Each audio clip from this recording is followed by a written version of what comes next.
Hello everyone, warm greetings to you all and welcome back to my channel. I have a question for you all that have you ever felt dizziness when you suddenly stand up? If you know the answer, please comment down below. This is because of a temporary fall in the blood pressure. That's why we feel often dizziness when we suddenly stand up or suddenly get into work. What is the mechanism behind it? Let's understand. And why such things are happening to us and how our body know and balance our blood pressure. Let's see that. Okay, these all are because of the baroreceptor reflex. Okay, so today we will discuss that what are the baroreceptors, their location, their action, that means the mechanism of action. Next to that, their pathway, baroreceptor reflex pathway, and its significance. Okay, so if we see the definition of the baroreceptors, then they are the stretch sensitivity mechanoreceptors and that can detect the changes in the arterial blood pressure. So there are two types of baroreceptors. One is the high pressure baroreceptors and second one is the low pressure baroreceptor. First one is the high pressure baroreceptors. They are present in the carotid sinus and in the aortic arch. And the low pressure baroreceptors, they are found in the atria of the heart and the pulmonary vessels. Okay, so why these are present in such places? This may be a question. So the maximum pressure changes, okay, that is occurring in that particular location, that is in the carotid sinus and the aortic arch. That's why these are the ideal sites for detecting the blood pressure variation. So the baroreceptors are present there. Okay, there are two conditions to control the blood pressure. If the blood pressure is high, then how it bring back to the normal condition, and if the blood pressure is low, then how it bring back to the normal blood pressure condition, right?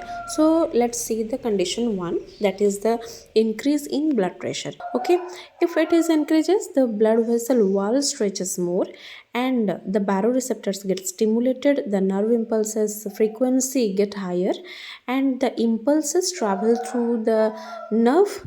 Okay, that those are the nerve 9 and nerve 10, that is the glossopharyngeal nerve and one is the vagus nerve. That nerve 9 is the glossopharyngeal nerve and that is present in carotid sinus, and the nerve 10, that is the vagus nerve, that is present in the aortic arch, and that signal reach to the medulla oblongata. Okay, after that the sympathetic activity decreases and the parasympathetic activity increases. As a result, the heart rate decreases and the cardiac output decreases and the vasodilation taken place and heart rate come into normal. Okay, so this comes under the negative feedback mechanism.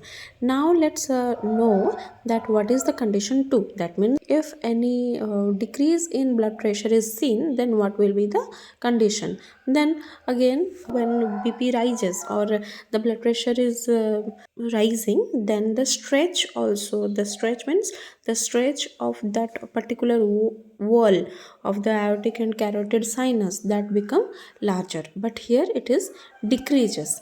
Okay, and the simultaneously the frequency of the impulses are decreasing and the signals reach to the medulla again and sympathetic activity increases, and after that the vasoconstriction taken place and the blood pressure is rising. Okay, and then the blood pressure rises back to normal. So here we need to understand that what is the parasympathetic nervous system, what is the sympathetic nervous system, what is the vasodilation, and what is vasoconstriction. Let's understand. Sympathetic nervous system is a part of autonomic nervous system that prepares the body for fight and flight by increasing the heart rate, blood pressure, and blood flow to the muscles. Okay, so when heart rate decreases or increases suddenly, then through this nervous system it get back into the normal condition. Next to it, that is parasympathetic nervous system. That is also a part of autonomic nervous system that promotes the rest and digestion by decreasing the heart rate and conserving energy. So Next come to the part vasoconstriction. What is it? That is the narrowing of blood vessels due to the contraction of muscles in the vessel wall. If the blood vessel wall gets stressed more due to the vasoconstriction, it get contracted. But what is vasodilation? It is the widening of the blood vessels due to the relaxation of smooth muscles in the vessel wall. That means if the blood pressure is rising, then the stretch is also rising. That means, so here vasodilation will get into work and to bring the blood pressure into normal. Okay. Likewise, if the blood pressure is kept falling, then due to the vasoconstriction, the wall of the aortic and carotid sinus get contracted and the blood pressure will rise again.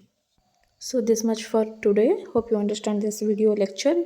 If you have any doubt, then feel free to comment. And if you like this video, then do like, share and subscribe to my channel. Thank you.